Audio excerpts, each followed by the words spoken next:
Hello everyone. इस lecture में हम लोग female reproductive system, various parts, उनका लोकेशन और फंक्शंस के बारे में स्टडी करते हैं। तो सबसे पहले हम लोग देखते हैं कि फीमेल रिप्रोडक्टिव सिस्टम का एक डायग्राम। इसमें जो कुछ इम्पॉर्टेंट पार्ट्स हैं, सबसे पहला पार्ट ओवरीज। 2 ओवरी होते हैं जो ओवल शेप्ड होते हैं, अंडाकार होते हैं, और इसी के अंदर एग्स यानी कि फीमेल गैमेट का फॉर्मेशन होता है। ये 2 है और ये दोनों ही यूट्रस के दोनों तरफ, यूट्रस जिसे हम गर्भाशय कहते हैं, गर्भाशय के दोनों तरफ ये लोकेट है। और ये गर्भाशय यानी कि यूट्रस है और इसमें 3 वॉल्स होते हैं, जैसा कि हम देख रहे हैं, ये बाहरी, ये मिडिल और ये अंदर का। तो सबसे बाहर के वॉल को हम लोग पेरीमेट्रियम कहते हैं, इनर वॉल इसको हम लोग मायोमेट्रियम कहेंगे और सबसे अंदर की वॉल को एंडोमेट्रियम कहेंगे। और इस तरह से ये 3 वॉल्स, 3 लेयर्स गर्भाशय या यूट्रस के। ये पियर शेप्ड स्ट्रक्चर है और इसी के ऊपरी हिस्से से 2 डक्ट या ट्यूब लाइक स्ट्रक्चर निकले हैं, जिसे हम कहेंगे फैलोपियन ट्यूब। और इस फैलोपियन ट्यूब में ही फर्टिलाइजेशन की प्रोसेस होती है। इसके ठीक नीचे हम लोग यहाँ देखते हैं, ये वेजाइना है जिसे योनि भी कहा जाता है, और इसके बाद यहाँ पे वल्वा जो कि आउटर मोस्ट जेनिटलिया है होते हैं। तो हम लोग एक एक करके इन चीज़ों का स्ट्रक्चर, लोकेशन और फंक्शन के बारे में स्टडी करते हैं। ओवरीज, या आप कह सकते हैं फीमेल प्राइमरी रिप्रोडक्टिव ऑर्गेन्स, जिसे आप फीमेल गॉनेड भी कह सकते हैं, और ये ओवरीज होता है। तो जैसा कि हम लोग देख रहे हैं कि यहाँ पे 2 ओवरीज हैं और ये दोनों यूट्रस के दोनों तरफ लोकेट है। तो ovaries are oval shaped structure which are located on either sides of the uterus. Ovaries के अंदर बहुत सारे फॉलिकल्स होते हैं और ये फॉलिकल्स कंपार्टमेंट लाइक स्ट्रक्चर्स होता है। ये कंपार्टमेंट के अंदर ही एक का फॉर्मेशन होता है। एम्ब्रियोनल स्टेज में किसी भी फीमेल फीटस के अंदर मिलियंस ऑफ फॉलिकल्स होते हैं, लेकिन प्यूबर्टी आते आते मोस्टली वो डिसइंटीग्रेट हो जाते हैं, नष्ट हो जाते हैं। उसमें से कुछ ही बच पाता है और एक फीमेल के लाइफ टाइम में, रिप्रोडक्टिव लाइफ में, रिप्रोडक्टिव स्टेज में 400 से 500 के बीच ही फॉलिकल्स मैच्योर एग को रिलीज कर सकते हैं। वो फॉलिकल्स के अंदर इमेच्योर एग्स होते हैं, जिसका मैच्योरेशन होता है आफ्टर प्यूबर्टी, जब प्रोजेस्टेरोन और एस्ट्रोजन हार्मोन्स का सिक्रीशन शुरू हो जाता है। तो फॉलिकल्स में एक तरह का साइटोप्लाज्म या फ्लूइड होता है जिसे एंट्रम कहते हैं। फ्लूइड प्रेजेंट इन फॉलिकल, इसे हम कहेंगे एंट्रम। तो antrum is the fluid which is present in the follicles. ये फॉलिकल्स मेंस्ट्रुअल साइकिल के फॉलिकुलर स्टेज में फॉलिकल से ग्राफियन फॉलिकल के रूप में, ग्राफियन फॉलिकल के रूप में डेवलप कर जाता है और इसी के अंदर एग्स की मैच्योरिटी होती है। और अब यहाँ पे मैच्योर एग्स बन जाते हैं, मैच्योरेशन आ जाती है इमेच्योर एग्स में, और इस प्रोसेस को हम लोग कहेंगे oogenesis। oogenesis। तो oogenesis is the process in which immature eggs becomes mature and inside the Graafian follicle. तो ग्राफियन फॉलिकल के अंदर इमेच्योर एग जब डेवलप हो जाता है तो यहाँ पे egg mature eggs plus antrum ये दोनों ही होते हैं, और इस तरह से ऊजेनेसिस प्रोसेस के दौरान इमेच्योर एग्स का मैच्योरेशन हो जाता है और फाइनली ये 13th और 14th day of menstrual cycle release होते हैं, रिलीज ऑफ मैच्योर एग्स। और इस तरह से ये एग्स के मैच्योरेशन के बाद जब रिलीज होती है तो इस प्रोसेस को ही हम लोग ओव्यूलेशन कहेंगे। तो ओव्यूलेशन एक ऐसा प्रोसेस है जिसके दौरान ग्राफियन फॉलिकल ब्रस्ट या रप्चर्ड हो जाता है और 13th और 14th डे को, जो कि मेंस्ट्रुअल साइकिल का 13th और 14th डे है, मिड साइकिल में ये मैच्योर एग्स को रिलीज करता है और उस प्रोसेस को ओव्यूलेशन कहते हैं। ओव्यूलेशन के बाद एग्स को कलेक्ट करने का काम ओविडकल फनेल के एज पे जो फिम्ब्रे हैं, जो ऑस्टिया हैं, ये करते हैं। और ये ऑस्टिया जो कि फैलोपियन ट्यूब का पार्ट है, ये फैलोपियन ट्यूब के ओविडकल फनेल की तरफ पुश कर देते हैं जहाँ पे उनका फर्टिलाइजेशन होता है, अगर मेल गैमीट यानी कि स्पर्म वहाँ तक पहुँच जाए। ओविडक्ट्स, जिसे हम फैलोपियन ट्यूब्स या यूटेराइन ट्यूब्स भी कहते हैं, ये 10 से 12 सेंटीमीटर लॉन्ग ट्यूबुलर स्ट्रक्चर है जो मसल से बने होते हैं, और ये असल में साइट ऑफ फर्टिलाइजेशन होता है। साइट ऑफ फर्टिलाइजेशन, यहीं पे फर्टिलाइजेशन की प्रोसेस होती है। इस ओविडक्ट के अंदर, जैसा हम लोग यहाँ पे देख रहे हैं, ये ओविडक्ट है, 2 ओविडक्ट्स होते हैं। यूट्रस के अपर पोर्शन से ये ऑरिजिन होता है इनका। इसमें 3 पार्ट होते हैं, स्थमस ऑफ फैलोपियन ट्यूब। दूसरा जो पार्ट होता है ये ओविडकल फनेल, फनेल शेप्ड स्ट्रक्चर होने की वजह से, यानी कि यहाँ पे ब्रॉड हो जाता है और ये ओविडकल फनेल है। असल में इसी ओविडकल फनेल में फर्टिलाइजेशन की प्रोसेस होती है। और जो तीसरा पार्ट होता है, जो इसके ओविडकल फनेल के एज और इससे बहुत सारे फिंगर लाइक या हेयर लाइक प्रोजेक्शंस निकले होते हैं, जिसे हम फिम्ब्रे या ओस्टिया या फिर इसे सीलिया भी कहते हैं, सीलिया। तो फिम्ब्रे, ओस्टिया और सीलिया, ये जैसे ही एग्स रिलीज होता है ओवरीज से, इसे कैच करके यानी कि रिसीव करता है और फिर इसे अंदर की तरफ ओविडकल फनेल की तरफ फर्टिलाइजेशन के लिए पुश कर देता है। तो एक फैलोपियन ट्यूब के अंदर 3 पार्ट हो गए, पहला स्थमस और नेक, दूसरा ओविडकल फनेल और तीसरा फिम्ब्रे यानी कि सीलिया। और इसी इन्फंडाबुलम के एजेस से फिम्ब्रे यानी कि ऑस्टिया निकला होता है। तो सबसे पहले ये 10 से 12 सेंटीमीटर लॉन्ग ट्यूबुलर स्ट्रक्चर है। दूसरा साइट ऑफ फर्टिलाइजेशन है। Fimbriae receives released egg during ovulation and it is pushed by them towards the oviductal funnel for fertilization. In this way, oviducts are very important because it is the site of fertilization. Then uterus, ये uterus है कि ये pear shaped structure होती है, pear shaped structure, sac like structure,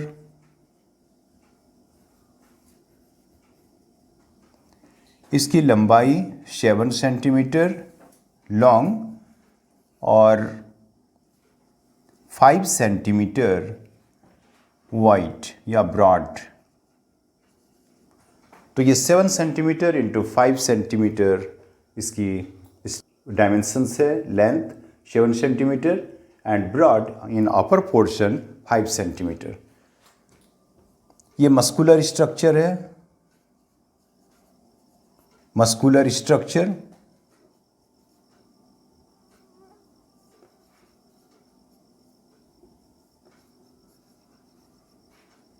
ये muscular structure होता है और इसमें मस्कुलर स्ट्रक्चर के अंदर यानी कि पियर शेप्ड जो स्ट्रक्चर हैं, इट प्रोवाइड्स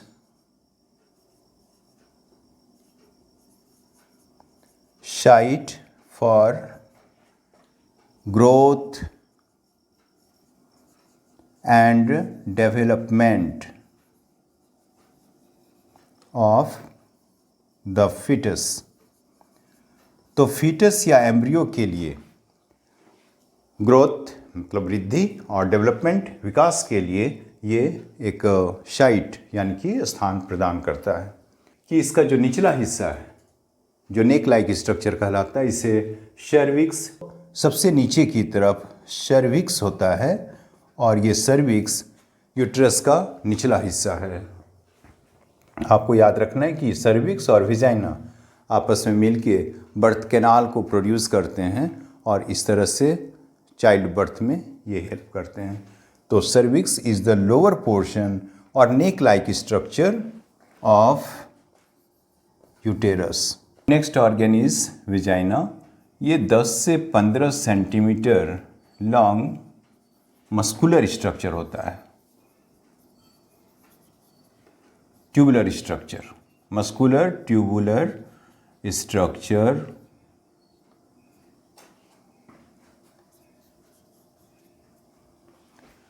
वेजाइना को योनि कहते हैं। तो वेजाइना और योनि 10 से 15 सेंटीमीटर लंबा एक मस्कुलर ट्यूबुलर स्ट्रक्चर है और ये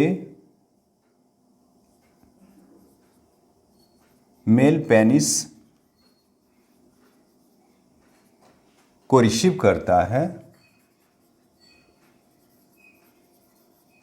ड्यूरिंग कोपुलेशन इंटरकोर्स। ये मेल पेनिस को रिसीव करता है, साथ ही साथ इसके अंदर इजैकुलेशन ऑफ सीमेन होता है और इसी सीमेन के अंदर स्पर्म्स होते हैं। सीमेन के अंदर ही मेल गैमिट जिसे स्पर्म्स कहते हैं वो होता है और अगर ये स्पर्म्स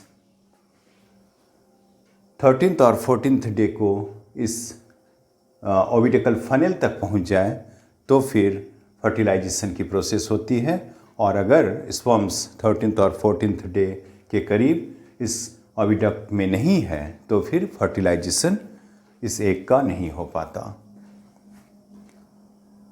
सर्विक्स वेजाइना के साथ मिलके एक कैनाल लाइक स्ट्रक्चर बनाते हैं जिसे बर्थ कैनाल कहते हैं। शिशु के जन्म के दौरान ये सर्विक्स और वेजाइना मिलकर के बर्थ कैनाल बनाते हैं जिससे कि शिशु का यानी कि जो फुल टर्म फीटस हैं, फुली डेवलप्ड फीटस हैं, उनका जन्म हो सकता है। भल्भा,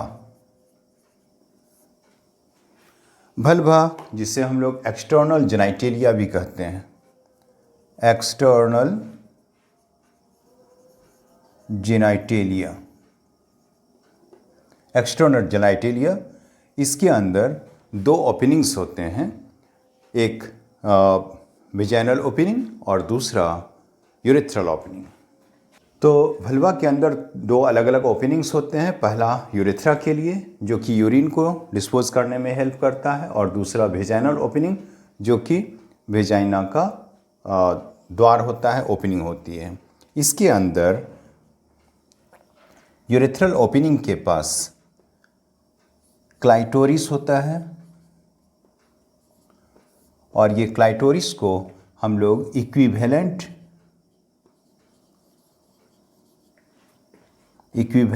टू मेल पेनिस भी कह सकते हैं और इसमें इरेक्टाइल मसल्स का ये एक नॉट है क्लाइटोरिस और इक्विवेलेंट टू मेल पेनिस होता है, जबकि वेजाइना के पास वर्जिन नोट होता है, वर्जिन नोट, और ये वर्जिन नोट फिजिकल एक्सरसाइज या फिर इंटरकोर्स के दौरान ये बर्स्ट हो जाता है। तो वर्जिन नोट ये कवरिंग कहलाता है, कवरिंग ऑफ वेजाइना। तो इस तरह से हम लोगों को याद रखना है कि क्लाइटोरिस जो कि एक इरेक्टाइल मसल की, एक काफ़ी सेंसिटिव मसल की स्ट्रक्चर है, मास है, और इसे इक्विवेलेंट टू मेल पेनिस कहा जाता है। और दूसरा वर्जिन नॉट जो कवरिंग है विजाइना का।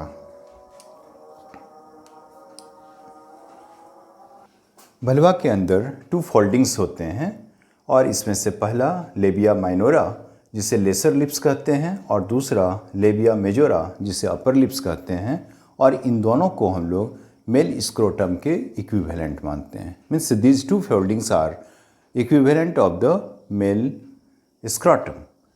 और इस तरह से हम लोगों ने देखा कि different structures of female reproductive system कैसे लोकेट है, कहाँ पे लोकेट है और उनके क्या फंक्शंस हैं।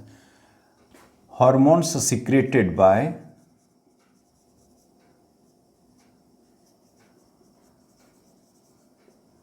ओवरीज। ओवरीज 2 हार्मोन्स को सीक्रेट करते हैं। पहला तो ऑस्ट्रोजन, ये secondary sexual characters in young girls at the time of puberty को डेवलप करने में हेल्प करता है, जबकि progesterone development of uterus, placenta को हेल्प करने में और साथ ही growth and maintenance of foetus में हेल्प करता है। अब यहाँ पर हम लोग देखते हैं एक स्ट्रक्चर ऑफ ओवम। ये ओवम है। ओवम में 2 लेयर्स होते हैं। सबसे बाहर के लेयर को हम लोग जोना रेडियाटा आउटर लेयर है, और इसमें बहुत सारे फॉलिकल शेल्स होते हैं जिसमें कि एक का डेवलपमेंट होता है। इसके बाद हम लोग देखते हैं यहाँ पे एक और लेयर जिसे जोना पेलुसिडा कहते हैं, और ये इनर लेयर है। इनर लेयर को हम लोग कहेंगे जोना पेलुसिडा। जोना पेलुसिडा के अंदर जो स्ट्रक्चर है इसमें साइटोप्लाज्म है, ये साइटोप्लाज्म है, और साइटोप्लाज्म है। और इसके बाद यहाँ पे एक न्यूक्लियस है। ये न्यूक्लियस और साथ में एक और स्ट्रक्चर होती है जिसे कि हम लोग पोलर बॉडी कहेंगे। तो स्ट्रक्चर ऑफ एन ओवम और an egg which contains zona radiata outer layer, zona pellucida inner layer, and between these 2 layers there are a number of follicle cells, and inside the egg nucleus is present, it is cytoplasm, और यहाँ पे polar body भी है। और इस तरह से ये ओवम है। इसके न्यूक्लियस जिसमें कि 23 क्रोमोसोम्स होते हैं, इट कंटेन्स 23 क्रोमोसोम्स, और इनका निर्माण मियोसिस सेल डिवीजन के दौरान होता है। और इस तरह से जब ये फर्टिलाइजेशन में एग के न्यूक्लियस और स्पर्म के न्यूक्लियस आपस में यूनाइट करते हैं, फ्यूज़ करते हैं, तो 46 क्रोमोसोम्स को रिस्टोर कर लेता है, जो कि ह्यूमन सेल्स में होने वाले नॉर्मल नंबर ऑफ क्रोमोसोम्स हैं। तो इस तरह से ये फीमेल रिप्रोडक्टिव सिस्टम के बारे में हम लोगों ने स्टडी की। नेक्स्ट लेक्चर में हम लोग मेंस्ट्रुअल साइकिल, फर्टिलाइजेशन और different types of twins, child birth, ये सब के बारे में स्टडी करेंगे। तो मेरा अगला वीडियो भी देखना न भूलेंगे। आप लोगों की कोऑपरेशन के लिए बहुत बहुत धन्यवाद। साथ में आप मेरे इस चैनल को ज़रूर से सब्सक्राइब करेंगे, जिससे कि आपको नए नए वीडियोस मिलता रहे, और इसके अलावे इस वीडियो को ज़रूर से लाइक करेंगे। Thank you.